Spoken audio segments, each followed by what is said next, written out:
pessoal, boa tarde. Me chamo Levi Borges, sou docente do oitavo período do curso de Ciências Econômicas da Universidade Federal do Paraná. Também sou integrante e pesquisador do Núcleo de Estudo, Pesquisa e Extensão do Observatório do Fundo Público. Tá? Nesse ano que se passou, eu fui PIBIC vinculado ao CNPq e desse PIBIC saiu a presente pesquisa, tá bom? Cujo título é a disputa de classe na formação do Fundo Público Federal do biênio 2023-2024. Tenho como autores a minha pessoa que está apresentando, Levi, a Vicente, também integrante do núcleo, a Maria Eduarda Machado, o coordenador do núcleo do Observatório, o professor Osmar Gomes, e o coordenador adjunto, o professor Fábio Gama. Perfeito? Do ponto de vista da introdução, a problemática da nossa pesquisa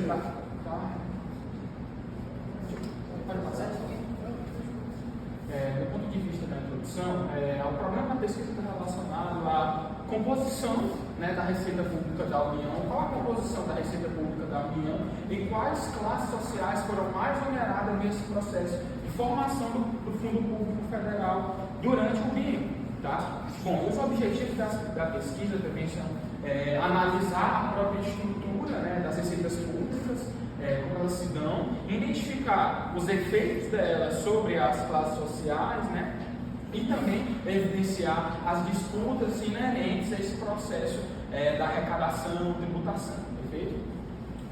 Bom, no ponto de vista, agora na perspectiva metodológica, nosso trabalho é de tipo quantitativo, perfeito? Na revisão bibliográfica, nós nos baseamos em leituras de categorias relacionadas à própria tradição marxista, trazendo categorias como Estado, classes sociais, fundo público, orçamento público e receita pública, perfeito?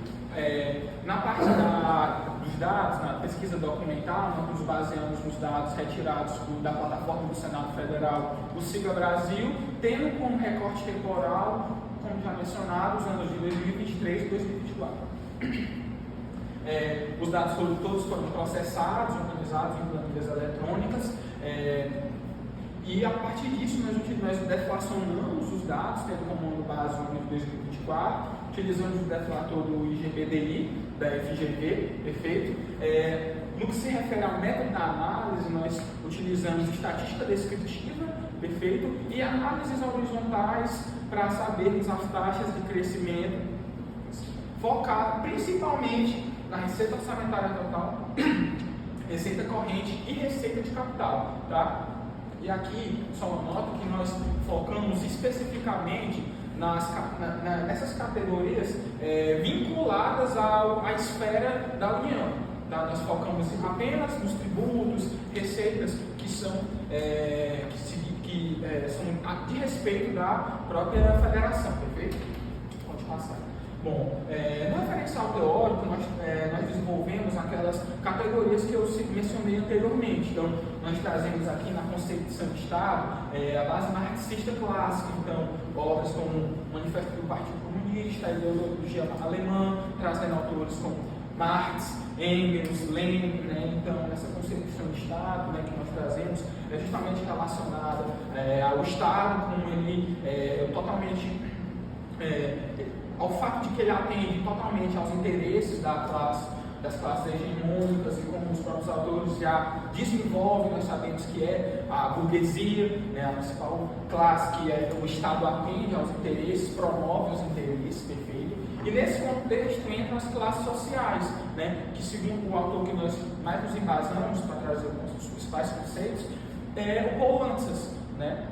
E que para ele, as classes sociais estão relacionadas à própria posição no processo produtivo. Se você vende sua mão de obra ou se você é detentor do meio de produção. Tá? E agora a principal questão da nossa pesquisa é o fundo público, que como nós sabemos, né, é a capacidade do Estado, são os recursos que o Estado tem para financiar suas atividades, né, as suas atividades fins. Né? E é dentro desse tema aqui que acontecem as disputas de classe. Né? Nós estamos analisando a formação do fundo público. Na verdade, nós estamos focando na perspectiva da receita. Então, como esses recursos daqui do fundo público são arrecadados. É dessa maneira que acontece nas disputas, é dessa maneira que nós descobrimos quem é mais prejudicado nessa arrecadação de recursos da sociedade. Perfeito? Então, nós não estamos focando no ponto de vista da destinação, é apenas nesse ponto de vista da formação do fundo público. Perfeito? Orçamento de nós, a principal, os autores que nós nos referimos, as autoras, no caso, é a Bela e a Rochette. Perfeito? O orçamento público, o principal o orçamento público, na verdade, ele é a objetivação do fundo público, né? Ele é a parte prática, de certa forma, do fundo público. E aqui, dentro do orçamento público, é que há a destinação relacionada ao atendimento dos interesses das classes dominantes, né? Então, ela é realmente a objetivação do fundo público, a parte mais tangível, digamos assim. Nós nos referimos ao livro do professor Osmar, e, no ponto de vista da receita pública, nós, por conta das diversas categorias que nós nos referimos, não vou falar uma a uma, mas nós abordamos realmente a perspectiva aqui dos termos contábeis. Pode passar.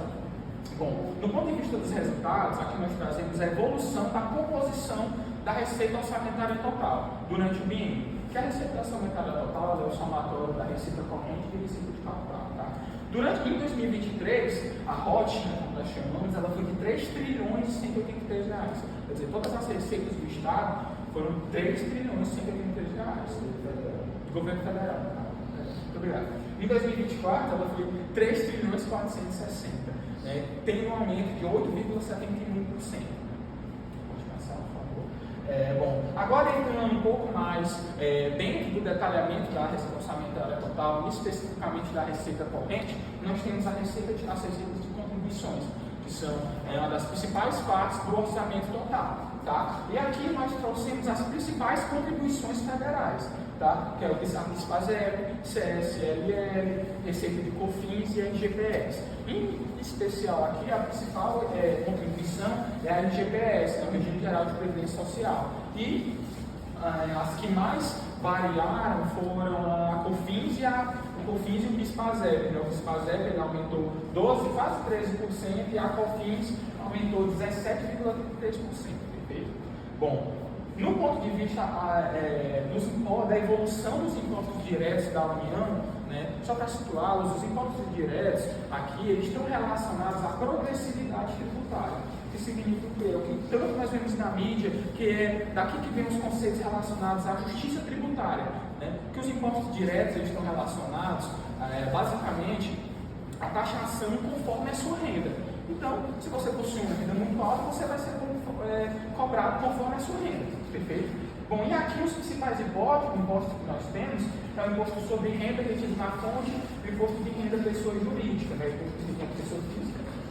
Tá? Bom, as principais variações aqui que se deram dentro dos impostos, de todos os impostos, foi o imposto, receita de imposto sobre a renda retida na fonte, que aumentou quase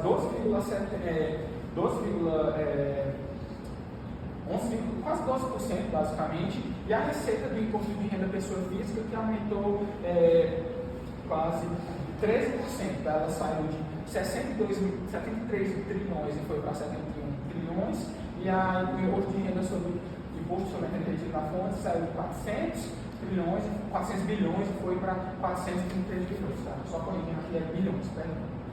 Bom, e aqui, pessoal, também nós trazemos a evolução dos impostos indiretos da União. E aqui também, nesse ponto de vista de formação, os impostos indiretos eles estão relacionados à regressividade tributária, que, diferentemente dos impostos diretos, aqui não há essa justiça tributária que nós mencionamos anteriormente, o que significa que, basicamente, no consumo, todas as pessoas pagaram a mesma alíquota quando forem consumir. O que significa, então, que uma pessoa que possui um salário mínimo, ela vai pagar a mesma porcentagem do que uma pessoa que recebe milhões, por exemplo, com alta renda. Então, aqui não há nada de igualdade ou a própria noção aqui que se refere à própria igualdade mesmo. Tá? Bom, e aqui são os principais impostos indiretos. Nessa nota, eles o tamanho deles, assim, a arrecadação deles não é tão grande quanto os impostos diretos, mas aqui o que vale, o que nós observamos é a taxa de crescimento. Né?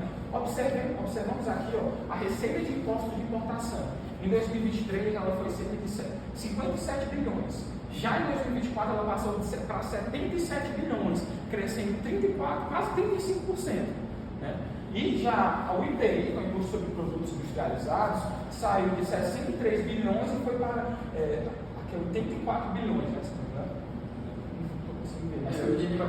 84 bilhões aqui, tendo um aumento, gente, de 23%. Perfeito? Então, a gente pode perceber já aqui no estimão um aumento no que se refere à arrecadação de impostos indiretos. Tá? Pode passar. Bom, gente, e aqui nessa lâmina nós fazemos a própria análise da regressividade tributária, né, da própria regressividade. Tá? E como nós faremos isso? Nós faremos um somatório de toda a arrecadação e dividiremos entre quais são progressivos e quais são regressivos. E aqui, nos progressivos são os impostos diretos, como eu expliquei anteriormente, e a contribuição previdenciária do segurado. Aqui outra coisa que vale a pena mencionar é que as contribuições, elas entram, a maioria delas, retirando essa, elas assumem um papel indireto, basicamente regressivo. Por quê? Porque hoje em dia, o empresário, basicamente, quando ele vai ter que pagar essas contribuições aqui, ele não vai pagar. Ele vai o quê? Ele vai incluir na sua estrutura de custos. Então, ele passa totalmente essa contribuição para o consumidor final. Então, essas contribuições, elas assumem um caráter regressivo. Perfeito? Bom, e aqui são os impostos, as regressivas são impostos indiretos, mais a COFINS, CSLL, PIS/PASEP e a contribuição patronal, que essas duas elas derivam do FGTS. Perfeito? Bom, em 2023, as receitas, e a partir disso nós conseguimos provar que há uma presença majoritária das receitas vinculadas à regressividade. Porque aqui é o que nós percebemos, de 2 trilhões desse todo, 1,1 trilhão vem de receitas regressivas, que representa cerca de 56,4%. Das fontes progressivas foi 924 bilhões, que representa 43,6%. Logo, nós já conseguimos concluir que o quê? Há uma presença majoritária. Em 2024 assumiu o mesmo olhar, apenas com a diferença que o percentual regressivo aumentou, foi para 57,6% e o progressivo diminuiu. Então, há o quê? Uma redução dessa progressividade e aumento da regressividade. Pode passar.